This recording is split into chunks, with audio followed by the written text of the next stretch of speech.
The Seven Chinese Brothers by Margaret Mahy.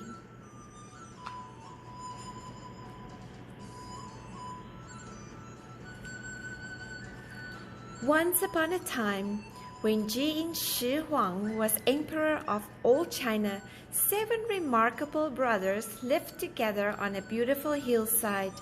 They walked alike, they talked alike, they even looked so much alike that it was hard to tell one brother from the brother next to him. All the same, each brother had something special about him. Each brother had one amazing power that was all his own. First brother's amazing ears could hear a fly sneeze from 100 miles away, while second brother's amazing eyes could look right across the 100 miles and see the fly sitting on the Great Wall of China, sneezing and feeling very sorry for itself. Third brother was a man of unusual strength. He could walk across China in a straight line, lifting up any mountains that got in his way and putting them carefully back behind him. Fourth brother was strong too, for he had bones of iron that wouldn't break, buckle, or bend. Fifth brother had legs that could grow as tall and thick as tree trunks, while sixth brother never ever became too hot, no matter how hard he worked under the summer sun. As for seventh brother, he was the baby of the family, and all his 6 older brothers tried to keep him smiling and happy, for he was their youngest brother, and when he was unhappy, he wept great big warm salt tears, and each tear was large enough to drown an entire village. The 7 brothers lived very happily together, and seventh brother never once had anything to cry about. But one day, as they worked on their hillside, first brother lifted his head, with his amazing ears on either side of it, and said, "I can hear such a moaning and a groaning 100 miles away by the Great Wall of China. Second brother, take a look and tell me what all the trouble is about." Second brother turned his far-seeing eyes toward the Great Wall. "Ayah!" he cried, "there is an enormous hole in the Great Wall of China. I see 100 poor men working day and night and day. They look so tired and weak. Perhaps they are not allowed to sleep or eat until the hole in the Great Wall of China is repaired." "Ayah, I can't bear it," cried seventh brother, who was always hungry himself. He looked as if he might begin to cry in sympathy with the poor, hard-working men. "Don't cry," said third brother quickly. "I'll go and help them." Off he went as quickly as he could, and got there in half a minute, less than no time. He set to work at once, tossing great stones from one hand to the other as they were feathers. By the time darkness came, the hole was completely filled. Then third brother lay down to take a nap. But when the emperor heard that a single man had repaired the hole in one afternoon, he was not at all grateful. Indeed, he looked very worried. "A man as powerful as that is more trouble than it's worth," thought the emperor to himself. "Strong men can be very useful to an emperor, but this one is too strong. One army may not be enough to catch him. I had better send 2. When third brother woke up from his nap, he found himself surrounded by 2 armies. By the command of the celestial emperor, whose face is more dazzling than the rising sun, "You are to be executed in the morning, proclaimed the generals of the two armies. "Take the prisoner to the palace of the emperor," they ordered. When he heard this, third brother burst into tears. 100 miles away on the beautiful hillside, first brother heard third brother crying. "Third brother must be in trouble," he exclaimed. Second brother looked far into the distance. "Ayah! Third brother has been taken to the palace. He's surrounded by two armies. They are going to execute him in the morning. No wonder he is crying." "Don't worry," cried fourth brother, who saw that seventh brother was about to cry too. "I will change places with him. The celestial emperor, whose face is more dazzling than the rising sun, can try cutting my head off as many times as he likes. Perhaps that will make him feel better." Off he went as quickly as he could and got there in half a minute, less than no time. He sneaked in between the two armies to third brother, who was wide awake and waiting for him. So third brother went home, and fourth brother took his place. All the next day, the officers of the two armies tried over and over again to behead fourth brother, but sword after sword bent and broke on his bones of iron.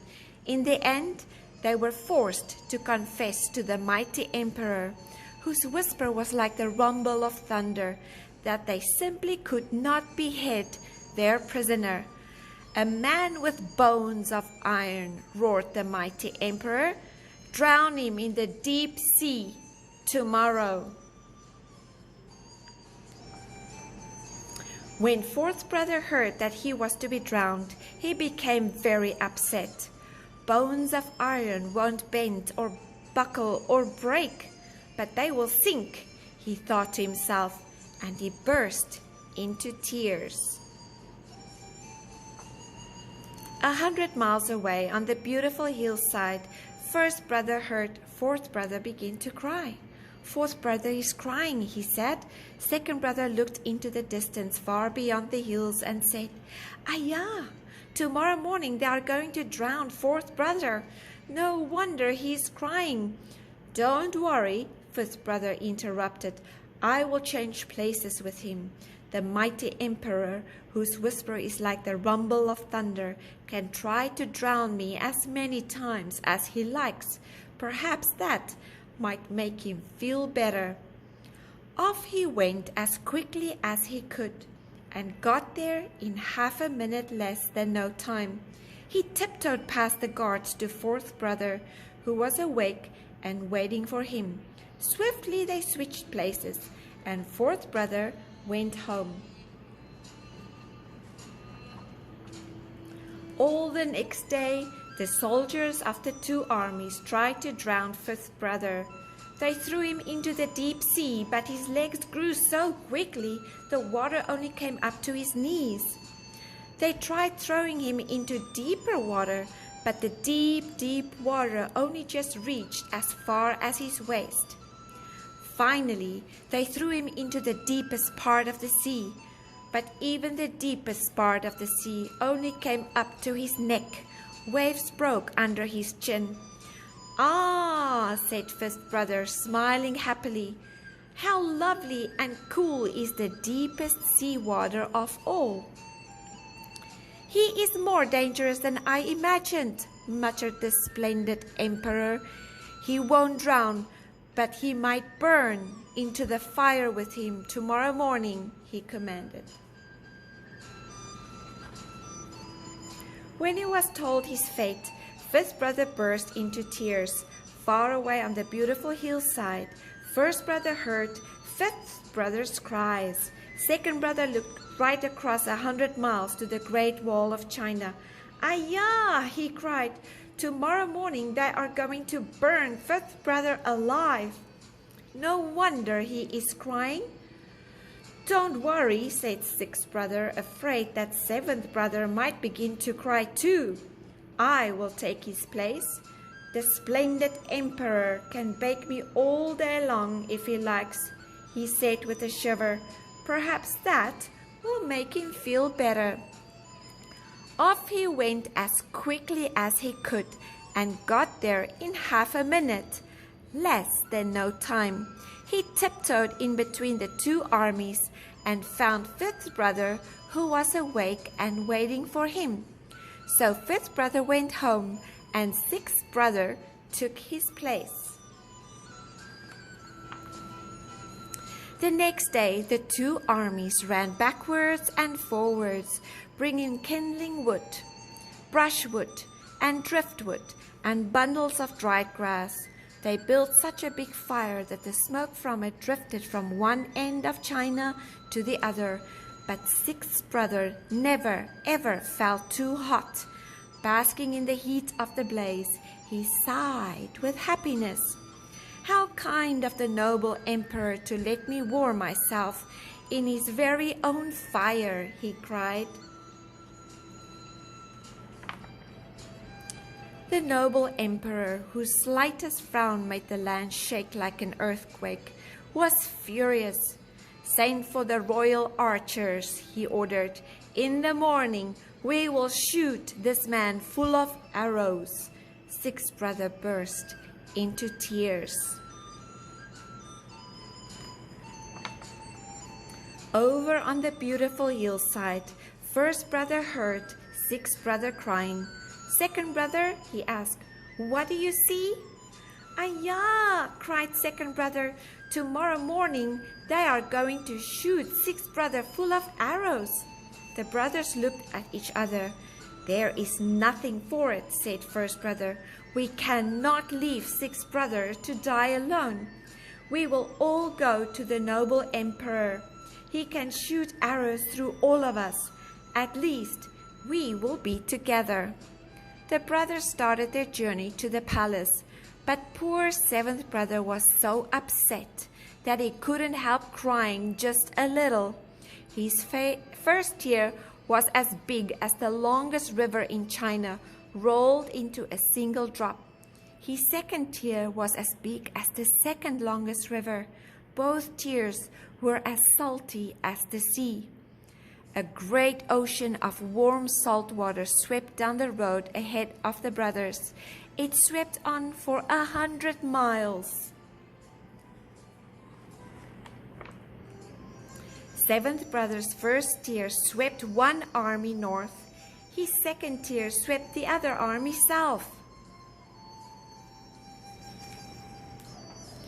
As for the emperor, he was tossed so high and so far that he is still trying to return to his palace. Seventh brother's flood of tears swept over the Great Wall of China, flowed all the way out into the Yellow Sea, and all the way back again in half a minute, less than no time. Sixth brother was free. He hurried back up the road while his six wonderful brothers hurried down the road. They were reunited at the Great Wall. Fish! Cried fifth brother. The wave had washed hundreds of glistening fishes ashore. There they were, flipping and flapping, piled all the way up to his knees. Wood! Cried third brother, gathering a forest to start a fire. Fourth brother snapped his iron finger and his iron thumb. A spark leaped out to set the fire blazing and crackling. Fire! He cried, laughing. Oh, I'm so hungry, said seventh brother. Now that we are all together again, we can have dinner and forget our troubles. I promise never to cry again, unless I absolutely must.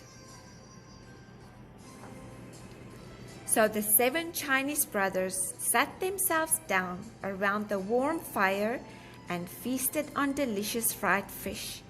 For after such a worrying week, they were all very, very hungry.